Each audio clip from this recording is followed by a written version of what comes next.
യുഎഫ super കപ്പിന് ഇന്ന് whistle മുഴങ്ങുമ്പോൾ ലോകം ശ്രദ്ധയോടെ നോക്കുന്ന ഒരാളുണ്ട്. മത്സരം നിയന്ത്രിക്കുന്ന സൊമാലിയൻ റഫറി ഒമർ അർത്താൻ. ലോകകപ്പ് നിഷേധിക്കപ്പെട്ട അർത്താൻ കളി നിയന്ത്രിക്കുമ്പോൾ ഫിഫ തർക്കം മുറുകുകയാണ്. 2 മാസം മുൻപ് ലോകകപ്പ് നിയന്ത്രിക്കാൻ തിരഞ്ഞെടുക്കപ്പെടുന്ന ആദ്യ സൊമാലിയൻ റഫറി എന്ന ഖ്യാതിയോടെയാണ് ഒമർ അർത്താൻ അമേരിക്കയിലേക്ക് വിമാനം കയറുന്നത്. ഒരു നാടിന്റെ ആശീർവാദം മുഴുവൻ ഏറ്റുവാങ്ങി വന്ന അർത്താന് പക്ഷേ അമേരിക്കയിലേക്ക് കടക്കാൻ കഴിഞ്ഞില്ല. ക്ഷണിക്കപ്പെട്ടു വന്നിട്ടും അമേരിക്കയുടെ വിസ നടപടികളിൽ അപമാനിതനായി അയാൾക്ക് മടങ്ങേണ്ടി വന്നു. ഒരു വാക്കുകൊണ്ട് അപലപിക്കാൻ പോലും ഫിഫ തയ്യാറായില്ല. എന്നാൽ ഇന്ന് സൂപ്പർ കപ്പിന് പന്തുരുളുന്നത് അർത്താന്റെ വിസിലിലാണ്.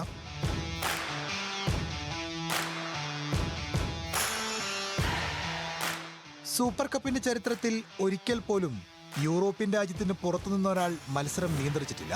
ഫിഫയോടുള്ള അതൃപ്തിക്കപ്പുറം അർത്താൻ എന്ന മികച്ച റഫറിയെ കണ്ടുതന്നെയാണ് യുവേഫ ഈ കർത്തവ്യം ഏൽപ്പിക്കുന്നത്. ആഫ്രിക്കയിലെ മികച്ച റഫറിക്കുള്ള പുരസ്കാരം നേടിയാണ് അർത്താൻ ലോകശ്രദ്ധയിലേക്ക് എത്തുന്നത്. വിശ്വവേദിയിൽ കളി നിയന്ത്രിക്കാൻ കഴിയാതെ പോയ പോരാളിക്ക് കാലം കാത്തുവച്ചത് സൂപ്പർ കപ്പിന്റെ മനോഹര വേദിയാണ്.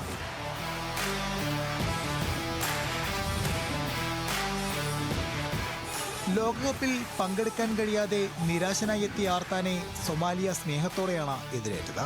ദുഃഖത്തിലും അയാളെ സ്വപ്നം കാണാൻ പഠിപ്പിച്ചത് ഈ പിന്തുണ തന്നെയാണ്.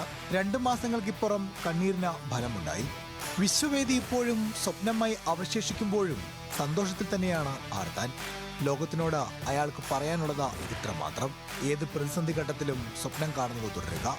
എനിക്ക് കഴിയുമെങ്കിൽ നിങ്ങൾക്കും സാധിക്കും. വിശ്വവേദിയിൽ അർത്താന്റെ വിസിലിന് പന്തുരുളുന്ന കാലവും വിദൂരമല്ല. Sports desk, news Malayalam.